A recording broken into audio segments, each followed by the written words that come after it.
ನಮಸ್ಕಾರ ವೀಕ್ಷಕರೇ, Kavya's entertainment hub YouTube ಚಾನಲ್ಗೆ ನಿಮ್ಮೆಲ್ಲರಿಗೂ ಆತ್ಮೀಯ ಸ್ವಾಗತ. ನೀವಿನ್ನೂ ಸಹ ನಿಮ್ಮ ನೆಚ್ಚಿನ ಕಾವ್ಯಾಸ್ ಎಂಟರ್ಟೈನ್ಮೆಂಟ್ ಹಬ್ ಚಾನಲ್ ಅನ್ನು ಸಬ್ಸ್ಕ್ರೈಬ್ ಮಾಡಿಲ್ಲ ಅಂದರೆ ದಯವಿಟ್ಟು ಈಗಲೇ ಸಬ್ಸ್ಕ್ರೈಬ್ ಮಾಡಿ ಹಾಗೂ ಪಕ್ಕದಲ್ಲೇ ಇರುವ ಬೆಲ್ ಐಕಾನ್ ಅನ್ನು ಕ್ಲಿಕ್ ಮಾಡಿ. ಇದರಿಂದ ನಾವು ಹಾಕುವ ಪ್ರತಿಯೊಂದು ಹೊಸ ವಿಡಿಯೋಗಳ ನೋಟಿಫಿಕೇಶನ್ ನಿಮಗೆ ಉಚಿತವಾಗಿ ಸಿಗುತ್ತದೆ. ವೀಕ್ಷಕರೇ, ಕಮೆಂಟ್ ಬಾಕ್ಸ್ ನಲ್ಲಿ ಓಂ ನಮಃ ಶಿವಾಯ ಅಥವಾ ಜೈ ಶ್ರೀರಾಮ್ ಎಂದು ಬರೆಯಲು ಮರೆಯಬೇಡಿ. ದೇವರ ಆಶೀರ್ವಾದ ಸದಾ ನಿಮ್ಮ ಮೇಲಿರುತ್ತದೆ. ವೀಕ್ಷಕರೇ, ಪ್ರತಿಯೊಬ್ಬ ಮನುಷ್ಯನ ಜೀವನದಲ್ಲಿ ಕಷ್ಟ ಮತ್ತು ಸುಖ ಎಂಬುದು ನಾಣ್ಯದ ಎರಡು ಮುಖಗಳಿದ್ದಂತೆ. ಕೆಲವೊಮ್ಮೆ ಎಷ್ಟೇ ಕಷ್ಟಪಟ್ಟು ದುಡಿದರೂ ಕೈಯಲ್ಲಿ ಹಣ ನಿಲ್ಲುವುದಿಲ್ಲ. ಮಾಡುವ ಕೆಲಸದಲ್ಲಿ ಅಡೆತಡೆಗಳು, ಸಾಲದ ಬಾಧೆ, ಅನಾರೋಗ್ಯ ಸಮಸ್ಯೆಗಳು ನಮ್ಮನ್ನು ಕಾಡುತ್ತವೆ. ನನ್ನ ಸಮಯವೇ ಸರಿಯಿಲ್ಲ, ದೇವರಿಗೆ ನನ್ನ ಮೇಲೆ ಕರುಣೆಯೇ ಇಲ್ಲ ಎಂದು ನೀವು ಎಷ್ಟೋ ಬಾರಿ ಅಂದುಕೊಂಡಿರಬಹುದು. ಆದರೆ ಚಿಂತೆ ಬೇಡಿ. ಗ್ರಹಗಳ ಚಲನೆ ಮತ್ತು ನಕ್ಷತ್ರಗಳ ಸ್ಥಾನಮಾನಗಳು ಬದಲಾದಂತೆ ನಮ್ಮ ಜೀವನದ ದಿಕ್ಕು ಕೂಡ ಬದಲಾಗುತ್ತದೆ. ಹೌದು ವೀಕ್ಷಕರೇ, ಜ್ಯೋತಿಷ್ಯ ಶಾಸ್ತ್ರದ ಪ್ರಕಾರ ಮುಂಬರುವ ಅಂದರೆ ಇಂದು ಏಪ್ರಿಲ್ 9ರಂದು ಆಕಾಶಮಂಡಲದಲ್ಲಿ ಅತ್ಯಂತ ಅಪರೂಪದ ಮತ್ತು ಪ್ರಬಲವಾದ ಗ್ರಹಗಳ ಸಂಯೋಗ ನಡೆಯಲಿದೆ. ಗ್ರಹಗಳ ರಾಜ ಸೂರ್ಯ, ದೇವಗುರು ಬೃಹಸ್ಪತಿ ಮತ್ತು ಕರ್ಮಫಲದಾತ ಶನಿ ದೇವರ ವಿಶೇಷ ಕೃಪಾ ಕಟಾಕ್ಷ ಈ 5 ನಿರ್ದಿಷ್ಟ ರಾಶಿಗಳ ಮೇಲೆ ನೇರವಾಗಿ ಬೀಳಲಿದೆ. ಏಪ್ರಿಲ್ 9ರ ನಂತರ ಈ 5 ರಾಶಿಯವರ ಜೀವನದಲ್ಲಿ ಇದ್ದಂತಹ ಎಲ್ಲಾ ಕೆಟ್ಟ ಸಮಯಗಳು ಸಂಪೂರ್ಣವಾಗಿ ಮುಕ್ತಾಯಗೊಂಡು ಅದೃಷ್ಟದ ಬಾಗಿಲು ತೆರೆಯಲಿದೆ. ಹಾಗಾದರೆ ಬನ್ನಿ, ಆ ಅದೃಷ್ಟವಂತ 5 ರಾಶಿಗಳು ಯಾವುವು, ಅವರಿಗೆ ಏನೆಲ್ಲ ಲಾಭಗಳಾಗಲಿವೆ, ಡಬಲ್ ಆದಾಯ ಹೇಗೆ ಬರಲಿದೆ ಮತ್ತು ಅವರು ಮಾಡಬೇಕಾದ ಸರಳ ಪರಿಹಾರಗಳೇನು ಎಂಬುದನ್ನು ಈ ವಿಡಿಯೋದಲ್ಲಿ ಸಂಪೂರ್ಣವಾಗಿ ಮತ್ತು ವಿವರವಾಗಿ ತಿಳಿದುಕೊಳ್ಳೋಣ. ವಿಡಿಯೋವನ್ನು ಎಲ್ಲಿಯೂ ಸಹ ಸ್ಕಿಪ್ ಮಾಡದೆ ಕೊನೆಯವರೆಗೂ ನೋಡಿ. ಹೌದು ವೀಕ್ಷಕರೇ, ನಮ್ಮ ಈ ಲಕ್ಕಿ ಲಿಸ್ಟ್ ನಲ್ಲಿ ಮೊದಲನೇ ಸ್ಥಾನದಲ್ಲಿರುವ ಅದೃಷ್ಟವಂತ ರಾಶಿ ಎಂದರೆ ಅದುವೇ ಮೇಷರಾಶಿ. ಮೇಷರಾಶಿಯ ಅಧಿಪತಿ ಮಂಗಳ. ಏಪ್ರಿಲ್ 9ರ ನಂತರ ಮೇಷರಾಶಿಯವರ ಜಾತಕದಲ್ಲಿ ಮಂಗಳನ ಪ್ರಭಾವ ಮತ್ತು ಗುರುಬಲ ಒಟ್ಟಿಗೆ ಕೆಲಸ ಮಾಡಲಿದೆ. ಇದುವರೆಗೂ ನೀವು ಅನುಭವಿಸುತ್ತಿದ್ದ ಆರ್ಥಿಕ ಮುಗ್ಗಟ್ಟು ಸಂಪೂರ್ಣವಾಗಿ ದೂರವಾಗಲಿದೆ. ನೀವು ಕೆಲಸ ಮಾಡುವ ಕಡೆ ನಿಮ್ಮ ಸಂಬಳದಲ್ಲಿ ಹೆಚ್ಚಳವಾಗುವ ಬಲವಾದ ಸೂಚನೆಗಳಿವೆ. ವ್ಯಾಪಾರಸ್ಥರಿಗೆ ಇದು ಸುವರ್ಣ ಕಾಲ. ನಿಮ್ಮ ಬಿಸ್ನೆಸ್ ನಲ್ಲಿ ಹೊಸ ಹೂಡಿಕೆದಾರರು ಸಿಗುತ್ತಾರೆ. ಇದರಿಂದ ನಿಮ್ಮ ಲಾಭ ದುಪ್ಪಟ್ಟಾಗಲಿದೆ. ಅಂದರೆ ಡಬಲ್ ಆದಾಯ ನಿಮ್ಮ ಕೈ ಸೇರಲಿದೆ. ನಿರುದ್ಯೋಗಿಗಳಿಗೆ ಒಳ್ಳೆಯ ಕಂಪನಿಯಲ್ಲಿ ಕೆಲಸ ಸಿಗುವ ಯೋಗವಿದೆ. ಸರ್ಕಾರಿ ಕೆಲಸಕ್ಕಾಗಿ ಪ್ರಯತ್ನ ಪಡುತ್ತಿರುವ ಮೇಷರಾಶಿಯ ವಿದ್ಯಾರ್ಥಿಗಳಿಗೆ ಸಿಹಿ ಸುದ್ದಿ ಕಾದಿದೆ. ಆಫೀಸ್ನಲ್ಲಿ ನಿಮ್ಮ ಬಾಸ್ ನಿಮ್ಮ ಕೆಲಸವನ್ನು ಮೆಚ್ಚಿ ಪ್ರಮೋಷನ್ ನೀಡುವ ಸಾಧ್ಯತೆ ತುಂಬನೇ ಇದೆ. ಹಾಗೆಯೇ ಮನೆಯಲ್ಲಿ ಶುಭ ಕಾರ್ಯಗಳು ನಡೆಯುವ ಸಾಧ್ಯತೆ ಇದೆ. ಗಂಡ ಹೆಂಡತಿಯ ನಡುವೆ ಇದ್ದಂತಹ ಸಣ್ಣ ಪುಟ್ಟ ಭಿನ್ನಾಭಿಪ್ರಾಯಗಳು ದೂರವಾಗಿ ಪ್ರೀತಿ ಹೆಚ್ಚಾಗುತ್ತದೆ. ಆರೋಗ್ಯದ ದೃಷ್ಟಿಯಿಂದಲೂ ಈ ಸಮಯ ಬಹಳ ಉತ್ತಮವಾಗಿದೆ. ದೀರ್ಘಕಾಲದ ಕಾಯಿಲೆಗಳಿಂದ ಮುಕ್ತಿ ಸಿಗಲಿದೆ. ಹೌದು ವೀಕ್ಷಕರೇ, ಹಾಗಾಗಿ ಮೇಷರಾಶಿಯವರು ಪ್ರತಿ ಮಂಗಳವಾರ ಹನುಮಾನ್ ಚಾಲಿಸ ಪಠಿಸಿ ಮತ್ತು ಬಡವರಿಗೆ ಕೆಂಪು ಬಣ್ಣದ ಹಣ್ಣುಗಳನ್ನು ದಾನ ಮಾಡಿ. ಹಾಗೆಯೇ ಮೇಷರಾಶಿಯವರ ಅದೃಷ್ಟದ ಬಣ್ಣ ಕೆಂಪಾಗಿರುತ್ತದೆ. ಹಾಗೆ ಅದೃಷ್ಟದ ಸಂಖ್ಯೆ 9. ಹೌದು ವೀಕ್ಷಕರೇ, ಹೀಗೆ ಮೇಷರಾಶಿಯವರು ತಮ್ಮ ಅದೃಷ್ಟವನ್ನು ಡಬಲ್ ಮಾಡಿಕೊಳ್ಳಲು ಕಮೆಂಟ್ ಬಾಕ್ಸ್ ನಲ್ಲಿ ಓಂ ಆಂಜನೇಯ ನಮಃ ಎಂದು ಕಮೆಂಟ್ ಮಾಡುವ ಮೂಲಕ ಸ್ವಾಮಿಯ ಆಶೀರ್ವಾದವನ್ನು ಪಡೆದುಕೊಂಡು ತಮ್ಮ ಅದೃಷ್ಟವನ್ನು ದುಪ್ಪಟ್ಟು ಮಾಡಿಕೊಳ್ಳಿ. ಹೌದು ವೀಕ್ಷಕರೇ, ಹಾಗೆಯೇ ನಮ್ಮ ಪಟ್ಟಿಯಲ್ಲಿರುವ 2ನೇ ಅದೃಷ್ಟವಂತ ರಾಶಿ ಎಂದರೆ ಅದುವೇ ವೃಷಭ ರಾಶಿ. ಶುಕ್ರ ಗ್ರಹವು ಈ ರಾಶಿಯ ಅಧಿಪತಿಯಾಗಿದ್ದು, ಶುಕ್ರನನ್ನು ಸಂಪತ್ತು, ಐಷಾರಾಮಿ ಜೀವನ ಮತ್ತು ಪ್ರೀತಿಯ ಸಂಕೇತವೆಂದು ಪರಿಗಣಿಸಲಾಗುತ್ತದೆ. ವೃಷಭ ರಾಶಿಯವರಿಗೆ ಏಪ್ರಿಲ್ 9ರ ನಂತರ ಕುಬೇರ ಯೋಗ ನಿರ್ಮಾಣವಾಗುತ್ತಿದೆ. ನೀವು ಹಿಂದೆ ಯಾರಿಗಾದರೂ ಹಣವನ್ನು ಸಾಲವಾಗಿ ಕೊಟ್ಟು ಅದು ಬಾರದೇ ಇದ್ದರೆ ಆ ಹಣ ಈಗ ನಿಮ್ಮ ಕೈ ಸೇರಲಿದೆ. ಷೇರು ಮಾರುಕಟ್ಟೆ, ರಿಯಲ್ ಎಸ್ಟೇಟ್ ಮುಂತಾದ ಕ್ಷೇತ್ರಗಳಲ್ಲಿ ಹೂಡಿಕೆ ಮಾಡಿರುವವರಿಗೆ ಆಶ್ಚರ್ಯಕರ ರೀತಿಯಲ್ಲಿ ಲಾಭ ಬರಲಿದೆ. ಹೊಸ ಮನೆ ಅಥವಾ ವಾಹನ ಖರೀದಿಸುವ ನಿಮ್ಮ ಕನಸು ನನಸಾಗುವ ಸಮಯ ಇದು. IT ಕ್ಷೇತ್ರದಲ್ಲಿರುವವರಿಗೆ ವಿದೇಶಕ್ಕೆ ಹೋಗುವ ಅವಕಾಶ ಒದಗಿ ಬರಬಹುದು. ವ್ಯಾಪಾರದಲ್ಲಿ ಹೊಸ ಶಾಖೆಗಳನ್ನು ತೆರೆಯಲು ಇದು ಸಕಲ. ನಿಮ್ಮ ಬುದ್ಧಿವಂತಿಕೆಯಿಂದ ನೀವು ಕಾಂಪಿಟೇಟರ್ಸ್ ಅನ್ನು ಹಿಂದಕ್ಕೆ ಮುನ್ನಡೆಯುತ್ತೀರಿ. ತಾಯಿಯ ಕಡೆಯಿಂದ ಆಸ್ತಿ ಅಥವಾ ಹಣ ಬರುವ ಯೋಗವಿದೆ. ಪ್ರೇಮಿಗಳಿಗೆ ಇದು ಉತ್ತಮ ಸಮಯ. ನಿಮ್ಮ ಪ್ರೀತಿಗೆ ಪೋಷಕರ ಒಪ್ಪಿಗೆ ಸಿಗುವ ಸಾಧ್ಯತೆ ಇದೆ. ಮಾನಸಿಕ ಒತ್ತಡ ಕಡಿಮೆಯಾಗಿ ನೆಮ್ಮದಿ ಸಿಗಲಿದೆ.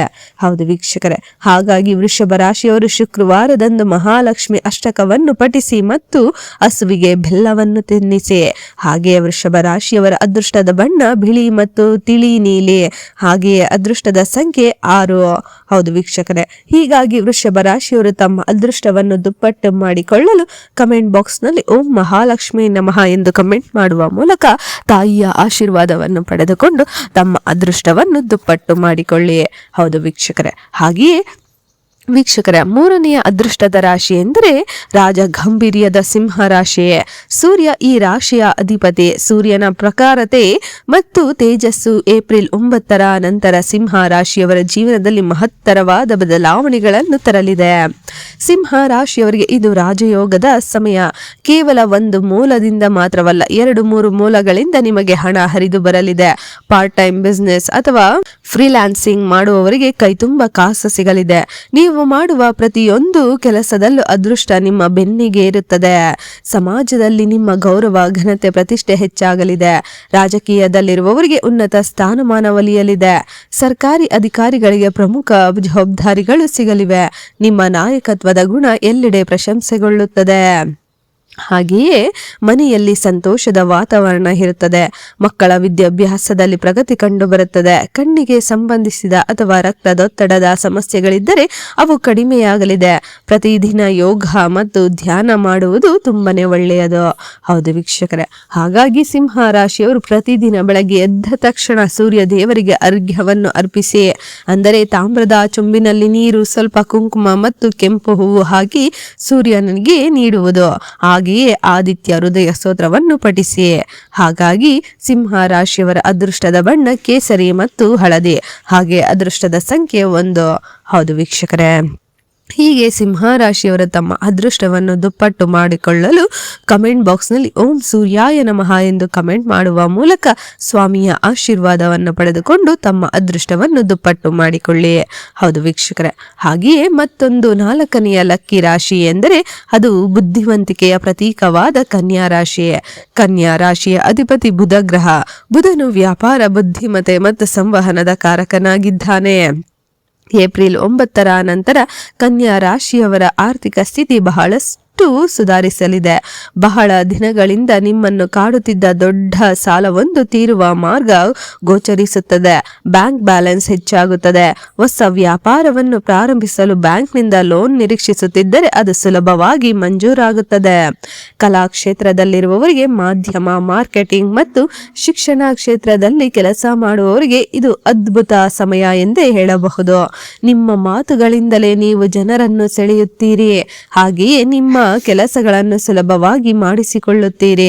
ಕಾಂಪಿಟೇಟಿವ್ ಎಕ್ಸಾಮ್ ಅಂದರೆ ಸ್ಪರ್ಧಾತ್ಮಕ ಪರೀಕ್ಷೆ ಬರೆಯುವವರಿಗೆ ತುಂಬಾನೇ ಯಶಸ್ಸು ಖಂಡಿತವಾಗಿ ಇರುತ್ತದೆ. ಹಾಗೆಯೇ ನಿಮ್ಮ ಸಂಗಾತಿಯಿಂದ ನಿಮಗೆ ಸಂಪೂರ್ಣ ಬೆಂಬಲ ಸಿಗಲಿದೆ. ಅವರ ಹೆಸರಿನಲ್ಲಿ ಮಾಡುವ ಹೂಡಿಕೆಗಳು ಲಾಭ ತಂದುಕೊಡುತ್ತವೆ.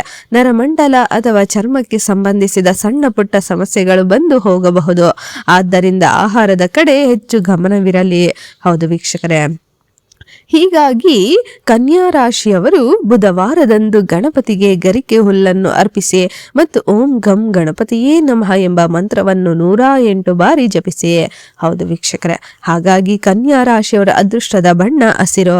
ಹಾಗೆಯೇ ಅದೃಷ್ಟದ ಸಂಖ್ಯೆ 5. ಹೌದು ವೀಕ್ಷಕರೇ, ಹೀಗಾಗಿ ಕನ್ಯಾ ರಾಶಿಯವರು ಮರೆಯದೆ ಕಮೆಂಟ್ ಬಾಕ್ಸ್ನಲ್ಲಿ ಓಂ ಘಂ ಗಣಪತಿಯೇ ನಮಃ ಎಂದು ಕಮೆಂಟ್ ಮಾಡುವ ಮೂಲಕ ಸ್ವಾಮಿಯ ಆಶೀರ್ವಾದವನ್ನು ಪಡೆದುಕೊಂಡು ತಮ್ಮ ಅದೃಷ್ಟವನ್ನು ದುಪ್ಪಟ್ಟು ಮಾಡಿಕೊಳ್ಳಿ. ಹೌದು ವೀಕ್ಷಕರೇ, ಹಾಗೆಯೇ ಕೊನೆಯದಾಗಿ ಆದರೆ ಅತ್ಯಂತ ಪ್ರಬಲವಾದ ಅದೃಷ್ಟವನ್ನು ಪಡೆಯಲಿರುವ 5ನೇ ರಾಶಿ ಎಂದರೆ ಅದುವೇ ಧನುರ್ರಾಶಿಯೇ. ಧನುರ್ರಾಶಿಯ ಅಧಿಪತಿ ದೇವಗುರು ಬೃಹಸ್ಪತಿಯೇ. ಗುರುಬಲವಿದ್ದರೆ ಆನೆ ಬಲವಿದ್ದಂತೆ ಎಂಬ ಮಾತಿದೆ. ಏಪ್ರಿಲ್ 9ರ ನಂತರ ನಿಮಗೆ ದೇವಗುರುವಿನ ಸಂಪೂರ್ಣ ಅನುಗ್ರಹ ಸಿಗಲಿದೆ. ಇದು ನಿಮಗೆ ಸಂಪತ್ತಿನ ಮಳೆಯಾಗುವ ಸಮಯ ಎಂದರೆ ತಪ್ಪಾಗಲಾರದು. ಪಿತ್ರಾರ್ಜಿತ ಆಸ್ತಿಯ ವಿವಾದಗಳಿದ್ದರೆ ಅವು ನಿಮ್ಮ ಪರವಾಗಿ ಇತ್ಯರ್ಥವಾಗಲಿವೆ. ಅನಿರೀಕ್ಷಿತ ಧನ ಲಾಭವಾಗುವ ಯೋಗವಿದೆ. ನಿಮ್ಮ ಸೇವಿಂಗ್ಸ್ ಡಬಲ್ ಆಗಲಿದೆ. ಚಿನ್ನಾಭರಣಗಳನ್ನು ಖರೀದಿಸುವ ಯೋಗವೂ ಸಹ ಇದೆ. ಕೆಲಸದ ಸ್ಥಳದಲ್ಲಿ ನಿಮ್ಮ ಟಾರ್ಗೆಟ್ಗಳನ್ನು ನೀವು ಸುಲಭವಾಗಿ ರೀಚ್ ಮಾಡುತ್ತೀರಿ. ಮೇಲಾಧಿಕಾರಿಗಳು ನಿಮ್ಮ ಕೆಲಸಕ್ಕೆ ಬೋನಸ್ ಅಥವಾ ಇನ್ಸೆಂಟಿವ್ಸ್ ನೀಡುವ ಸಾಧ್ಯತೆ ಇದೆ. ವಿದೇಶದಲ್ಲಿ ಉದ್ಯೋಗ ಹುಡುಕುತ್ತಿರುವವರಿಗೆ ಒಳ್ಳೆಯ ಆಫರ್ ಲೆಟರ್ ಸಿಗಲಿವೆ. ಧಾರ್ಮಿಕ ಕಾರ್ಯಗಳಲ್ಲಿ ನಿಮ್ಮ ಆಸಕ್ತಿ ಹೆಚ್ಚಾಗಲಿದ್ದು ಅದರಿಂದ ಸಮಾಜದಲ್ಲಿ ಒಳ್ಳೆಯ ಹೆಸರು ಗಳಿಸುವಿರಿ. ಮದುವೆ ವಯಸ್ಸಿಗೆ ಬಂದಿರುವ ಯುವಕ ಯುವತಿಯರಿಗೆ ಕಂಕಣ ಭಾಗ್ಯ ಕೂಡಿ ಬರಲಿದೆ. ಒಳ್ಳೆಯ ಸಂಬಂಧಗಳು ಹುಡುಕಿಕೊಂಡು ಬರುತ್ತವೆ. ಆರೋಗ್ಯ ಅತ್ಯುತ್ತಮವಾಗಿರುತ್ತದೆ. ಮುಖದಲ್ಲಿ ಒಂದು ಹೊಸ ತೇಜಸ್ಸು ಮತ್ತು ಕಾಂತಿ ಮೂಡುತ್ತದೆ.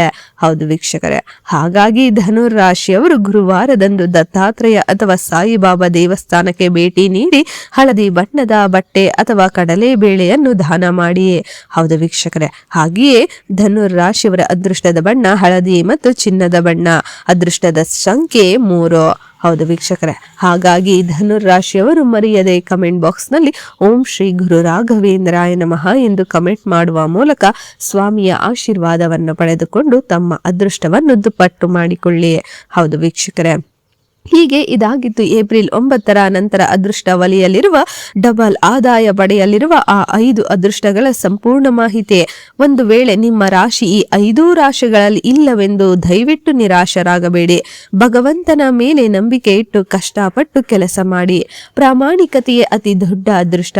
ದೇವರ ಆಶೀರ್ವಾದ ಪ್ರತಿಯೊಬ್ಬರ ಮೇಲೂ ಇದ್ದೇ ಇರುತ್ತದೆ. ನಿಮ್ಮ ರಾಶಿ ಯಾವುದು ಎಂಬುದನ್ನು ಕಮೆಂಟ್ ಮಾಡಿ. ಕಮೆಂಟ್ ಮೂಲಕ ನಮಗೆ ತಿಳಿಸಿ. ನಿಮಗೆ ಈ ವಿಡಿಯೋ ಇಷ್ಟವಾಗಿದ್ದರೆ ದಯವಿಟ್ಟು ಲೈಕ್ ಮಾಡಿ ಮತ್ತು ನಿಮ್ಮ ಸ್ನೇಹಿತರು ಸಂಬಂಧಿಕರ ವಾಟ್ಸಪ್ ಗ್ರೂಪ್ಗಳಿಗೆ ಶೇರ್ ಮಾಡಿ. ಅವರಿಗೂ ಸಹ ಈ ಉಪಯುಕ್ತ ಮಾಹಿತಿ ತಲುಪಲಿದೆ. ಜ್ಯೋತಿಷ್ಯ, ವಾಸ್ತುಶಾಸ್ತ್ರ ಮತ್ತು ಆಧ್ಯಾತ್ಮಿಕ ಮಾಹಿತಿಗಳಿಗಾಗಿ ಕಾವ್ಯಾಸ್ ಎಂಟರ್ಟೈನ್ಮೆಂಟ್ ಹಬ್ ಚಾನಲ್ ಅನ್ನು ಸಬ್ಸ್ಕ್ರೈಬ್ ಮಾಡಲು ಮರೆಯದಿರಿ. ಹಾಗೆಯೇ ಸದಾ ನಗುತ್ತಿರಿ, ಖುಷಿಯಾಗಿರಿ. ಮತ್ತೊಂದು ಅದ್ಭುತವಾದ ಮತ್ತು ಆಸಕ್ತಿದಾಯಕ ವಿಡಿಯೋದೊಂದಿಗೆ ನಾನು ನಿಮ್ಮನ್ನು ಮತ್ತೊಮ್ಮೆ ಭೇಟಿಯಾಗುತ್ತೇನೆ. ಅಲ್ಲಿಯವರೆಗೂ ನಿಮ್ಮೆಲ್ಲರಿಗೂ ವಂದನೆಗಳು. ಸರ್ವೇ ಜನ ಸುಖಿನೋ ಭವಂತೋ. ಧನ್ಯವಾದಗಳು.